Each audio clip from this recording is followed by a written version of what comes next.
जय हिंद। स्वागत चैनल पे। तो सुप्रीम कोर्ट में ईडब्ल्यूएस के विपक्ष में याचिकाएं शुरू हो गई हैं। तो आज 15 तारीख दैनिक भास्कर 15 सितंबर 2022 दैनिक भास्कर का है, यानी आज गुरुवार हो गई, तो यानी बुधवार से इस पे सुनवाई चालू हो चुकी है। तो आज दैनिक भास्कर में क्या छपा है, सुप्रीम कोर्ट ने उत्पीड़न बताने रामायण महाभारत के उदाहरण दिए। ईडब्ल्यूएस आरक्षण याची ने कहा, बैल व शेर के बीच एक कानून बनाना उत्पीड़न। ये उन्होंने अपने हिसाब से ये चीज़ें रखी। आगे क्या है, आर्थिक रूप से कमजोर यानी ईडब्ल्यूएस के आरक्षण को देने के लिए केंद्र सरकार के निर्णय के खिलाफ सुप्रीम कोर्ट ने बुधवार को भी सुनवाई हुई। याचिकाकर्ताओं ने आरक्षण देने में पिछड़ों और दलित अहमियत पर तर्क दिए। पिछड़े व दलितों को क्यों आरक्षण देने के पीछे रामायण महाभारत की काल घटनाएं का उल्लेख किया गया है। चीफ जस्टिस यू ललित और जस्टिस दिनेश महेश्वरी ने जस्टिस अरविंद और जस्टिस वेला जितने भी जस्टिस हैं, संविधान पीठ 103वें संविधान संशोधन के वैधानिकता पर सुनवाई की जा रही है। इन याचिकाओं में इस संविधान संशोधन को रद्द करने की आर्थिक आधार पर आरक्षण को खत्म करने की मांग की गई है। याचिकाकर्ताओं की ओर से प्रोफेसर रवि वर्मा ने चंपाकन दौरा जो भी है फैसला को उदाहरण दिया गया है। आरक्षण नीति से जुड़े कम से कम 7 जजों की बेंच ने फैसला सुना था। मतलब इसके पहले भी याचिकाएं जो लगी गई तो उसका उल्लेख यहाँ पास किया गया। और यहाँ पास 1872 में पहली बार आरक्षण की परिकल्पना की गई। ये बाकी चीज़ें हैं यहाँ पास किया गया है। अब जरूरी चीज़ क्या है, यहाँ पास पहली जातिगत जनगणना 1872 में हुई थी। भारत सरकार ने 1951 में जनगणना हटा दी गई। यहाँ पास ठीक है। यहाँ पास से ईडब्ल्यूएस आरक्षण का संविधान संशोधन बिना रिसर्च जनगणना या ग्राउंड रिपोर्ट के हुआ है। जो पिछड़े वर्ग के नहीं हैं वो भी आर्थिक रूप से पिछड़े वर्ग में आते हैं, पिछड़े रूप से पिछड़े हैं। ये बात बिल्कुल सही है कि जो भी है बहुत ज़्यादा रेंज किया गया है, तो जो भी नहीं है वो भी इसमें फ़ायदा ले रहे हैं और बाकी ब्लैक में बनी जा रहा है।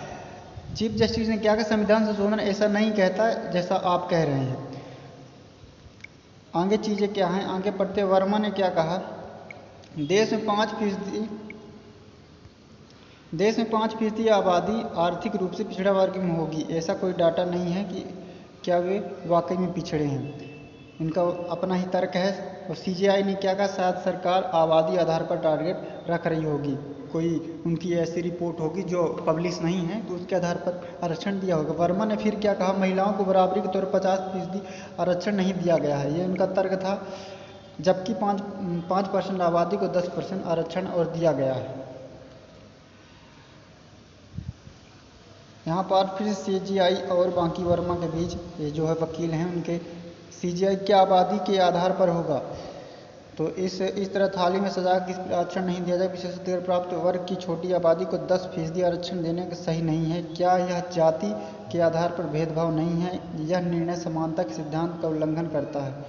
समानता का सिद्धांत कहाँ उल्लंघन करता है? जिनको ज़रूरत है उनको देना चाहिए रिजर्वेशन, इसमें क्या उल्लंघन, यही जाने। अब जस्टिस भट्ट ने क्या कहा, क्या सरकार ने ऐसी कोई नीति बनाई जो आर्थिक आधार पर लाभार्थी निश्चित आय के लोग हैं। फिर वर्मा ने क्या कहा, लास्ट ये पिछड़े वर्ग के प्रतिनिधित्व को अनदेखा करते गरीबों की मदद के लिए कोई उचित उपाय नहीं हो रहा। रियासतें खत्म होने पर बहुत से राज्य हुआ कंगाल यहाँ पास हो गए, उन्हें ऐसा माना जाना चाहिए। तो ये सुनवाई लगातार हो रही है। यहाँ पास देखना है कि आखिर फैसला क्या आता है। अब हम ईडब्ल्यूएस के खिलाफ याचिकाएं लगी हैं, तो अब एज रिलैक्सेशन वाली याचिकाएं तो दूर हो गई हैं। अब जो इस 10% है वही बरकरार रहे, ये ज़रूरी है। तो यहाँ पास हमें ऐसा लगता है मुझे कि यहाँ पास जो है तो अपडेट भी होता है तो उनको लेना चाहिए जो वाकई में आरक्षण के लिए हकदार हैं। सभी के रेंज में नहीं करना चाहिए।